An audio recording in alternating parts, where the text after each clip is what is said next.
Hi, Xerograph here, and welcome back to another bass effects review video. Today, I am getting into my first ever double take, or I guess the second time I get to play with a pedal, however, it's not quite the same. So this is the Red Knob Mod Tonal Recall from Chase Bliss Audio. So Joel and the guys over there found a way to make this pedal even better. One of my all-time favorite analog delays, and this one has got something very special to offer. So let's get into it. Really quick, I want to explain what is different in the RKM Tonal Recall. So I'm not going to spend much time on the dip switches or the modulation section in this video because that is identical, as far as I know, to the original Tonal Recall. And you can check out my original Tonal Recall demo to get a good idea of what all this stuff on the back and this side of the pedal can do. I will show a couple presets later on that have some fun with that, as you heard at the beginning of the video. Now, somehow, Joel has found a way to squeeze in 4 instead of 2 reissued 3005 chips inside of this tiny pedal. This allows a extended delay time up to 1100 milliseconds comparatively to the original Tonal Recall's 550. Now, along with the additional delay time, there's a tiny bit of added noise, but honestly, I don't find that to be a very big deal, especially if you utilize the tone knob. You can almost get rid of it completely. Along with the extended delay time, also a little bit of extended range with the tone knob, and then in Chase Bliss's words, more musical oscillation and repeats, and we're going to get into that here. Here's my bassist dry tone Dingwall ABZ 6-string on the neck pickup.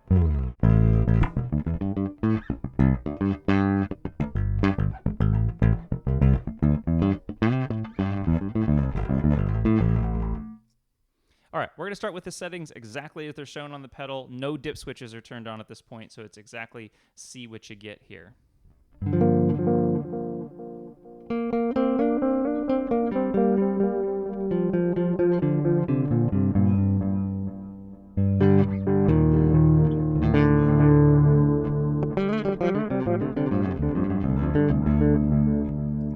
Let's try, just for fun, let's kick that delay time all the way up, so full 1100 milliseconds. This is what I was using at the beginning of the video.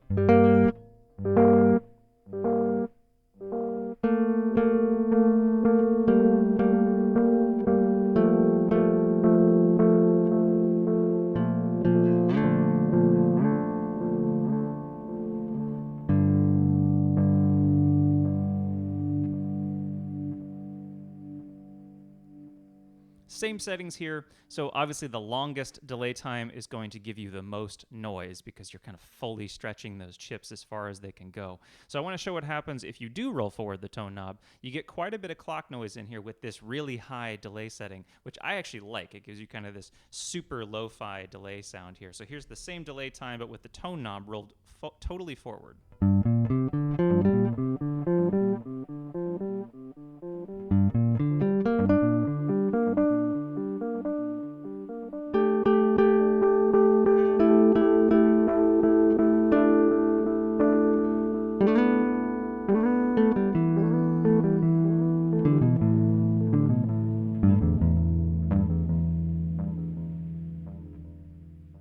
And just for fun, let's roll the time back a little bit with the tone all the way forward, just to hear what that sounds like. Actually, I'm going to use a pick just so you can hear the real brightness of how far this tone knob is rolled forward now.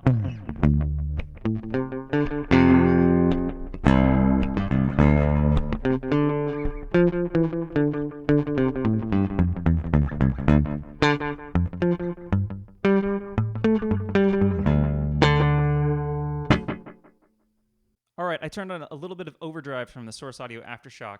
This thing plays, as the original Tonal Recall did, unbelievably well with dirt. So I'm going to play around here with the exact same settings I just showed, but now with a little bit of overdrive on. And actually, I'm going to turn up the mix just so we can hear those repeats a little more, and I'm going to turn up the regen.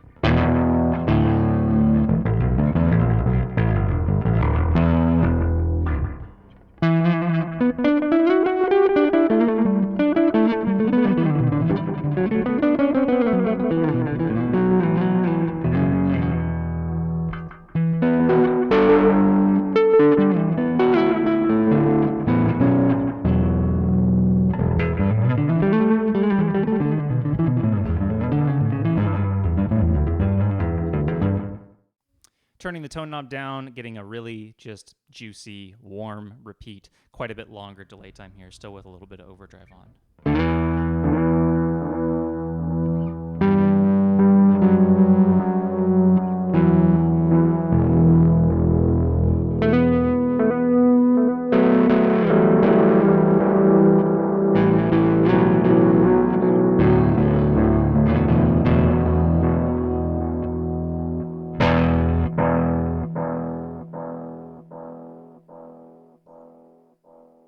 All right, switching over to a preset. Yet again, all Chase Bliss pedals give you 2 onboard presets, and then, of course, you can have as many as you want via MIDI. I'm switching over to my left preset here, and this is utilizing some of the dip switches on the back. I want to show at least a little bit of this because it really is part of the special character of the tonal recall. So I am ramping the region and the depth. So as the region gets higher, the depth gets higher, right on the brink of self-oscillations. You're going to hear some of that kind of dirty tone come in, but I do want you to notice how much less dirty and how much less bassy the repeats are in the tail here on this higher regen setting.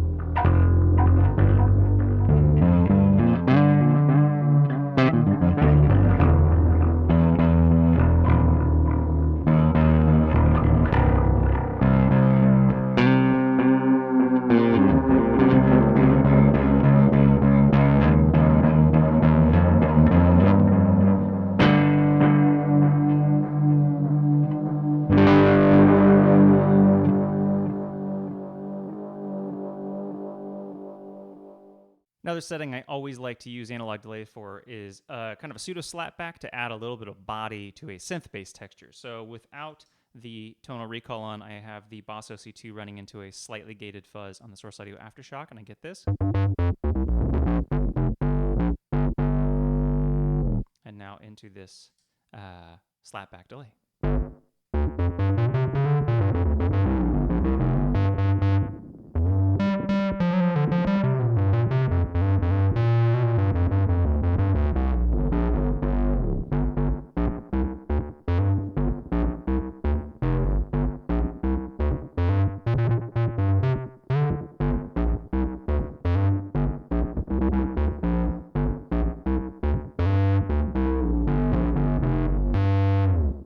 This is a good segue to get into another way that I enjoy using analog delays, which is yet again, big synth-based texture, but now I am using a foot sweepable filter, low-pass filter, so it sounds like this. That's the Iron Ether Xerograph Deluxe envelope low-pass filter. And now running into a pretty long analog delay on the RKM tonal recall.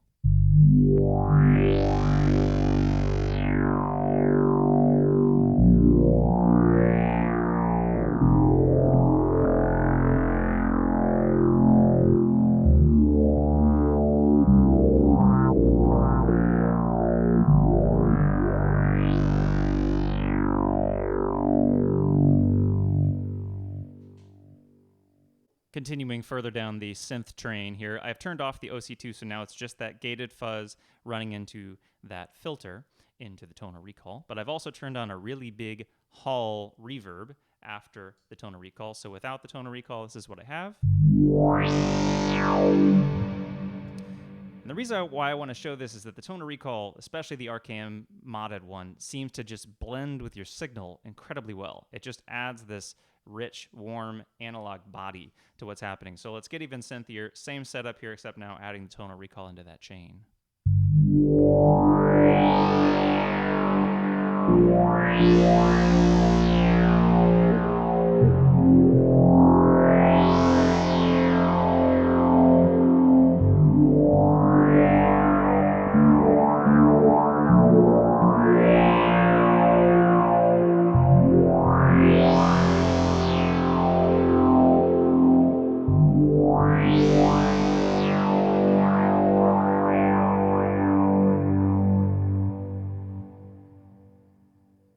All right, I've turned on a little bit of chorus from the Strymon Mobius without the tonal recall. It sounds like this. beautiful multi-chorus from the Strymon Mobius. I want to show an interesting factor about the RKM tonal recall here, especially for bass players. So when I said that Joel changed the repeats and the oscillation, I've talked to him about this, and one thing that he did is he increased the attack time on the compander inside the delay. So you get a slightly less percussive delay than you did in the tonal recall. So if you're looking for that like sharp attack, this is a little bit different than that. This is a much softer attack delay, and you can really hear that with a hard transient. So like if I just pluck a note shortly, whoops, gotta have the delay on. Let's try that again. You can hear that it almost has like a swelled in attack or a really diffuse attack on the delay trail.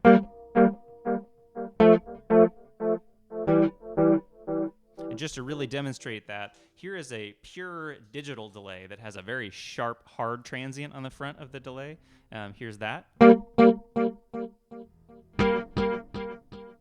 you can hear that sharp transient on the front of the note. That's from my Eventide H9 back to the tonal recall with that softer transient. One other very interesting change that the guys at Chase Bliss did to the RKM mod on the tonal recall here was to add a high-pass filter to the delay trails. And they did this so that the repeats aren't quite as bassy and throbby when you get into high oscillation. Now, for bass players, there's an interesting side effect from this. And I want you to listen to if I play something up high on my bass.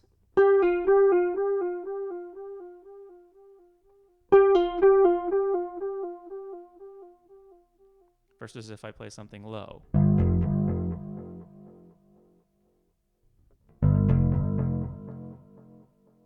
Now, it might be hard to hear that unless you have headphones on or you're playing this pretty loudly, but the repeats are louder, fuller, and there's more of them when you play something high up on the bass because the low repeats are getting high-pass filtered.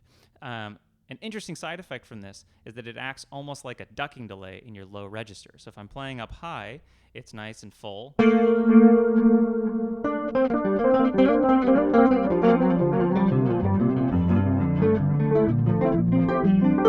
if I go down low,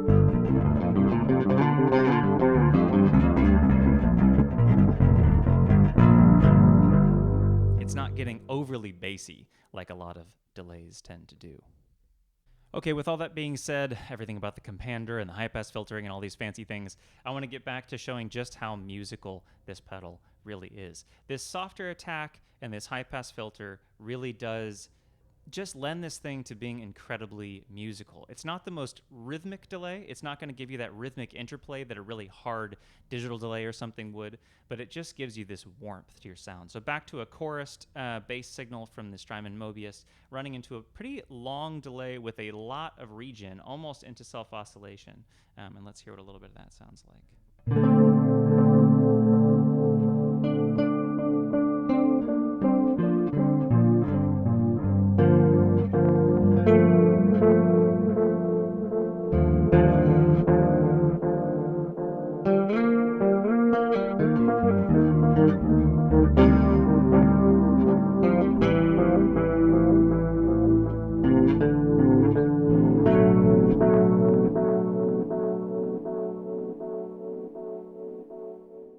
Okay, let's get into some more pedal combinations here. One of my favorite things to do with delays is to stack them, and this stacks very, very well. So I have a pretty extreme digital pitch-shifted delay on one of my Eventide H9s. It sounds like this. And that's playing eighth notes, so I'm going to tap in a dotted eighth on the tonal recall, and I get this fun interplay.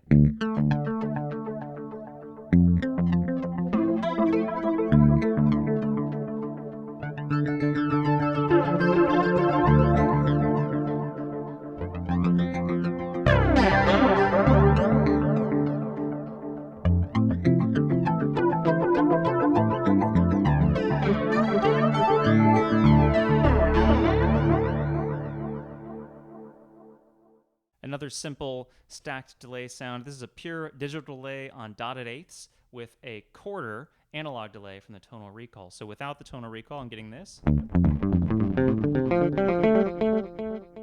now I'm getting into kind of some multi-tap territory by putting this interplayed delay here.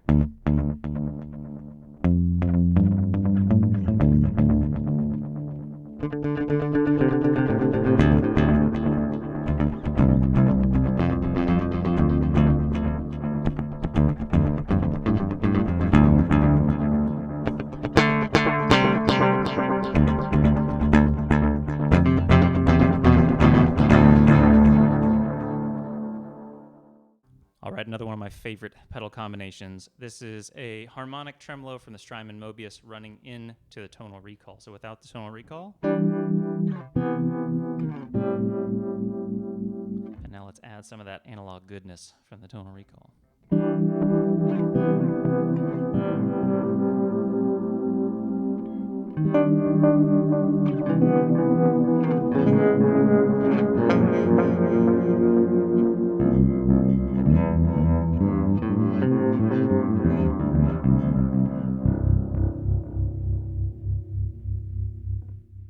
All right, I haven't shown the preset that I used at the beginning of the video yet, so I want to do that real fast. So this is modulating or ramping the rate and the depth, and it's a pretty wacky effect, so I'm going to go wackier and put a ring modulated sound running into that. So this is a little bit of overdrive into a ring modulator on the Eventide H9. Sounds like this. And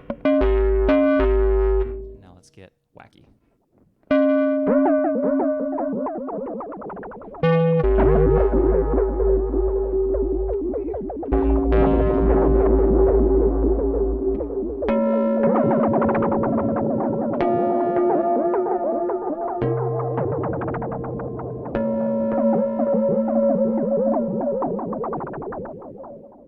One more quick preset for you. I want to show what this thing sounds like with high gain. So I have a very long delay with quite a bit of regen, and I'm running a very, very big kind of big muff sound into it here. Here's the big muff without the tonal recall. And now let's put some long analog delay on that.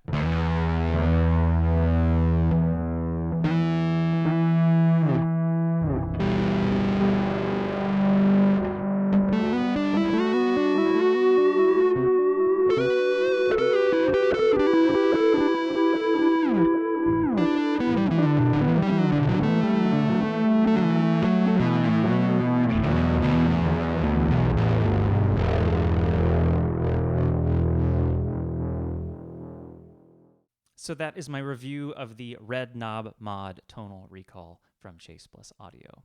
I hope you got a good idea of the subtle differences and the major differences between the RKM and the traditional Blue Knob Mod version. Both amazing pedals. I feel like the Red Knob Mod really excels at just atmospheric, warm analog delay.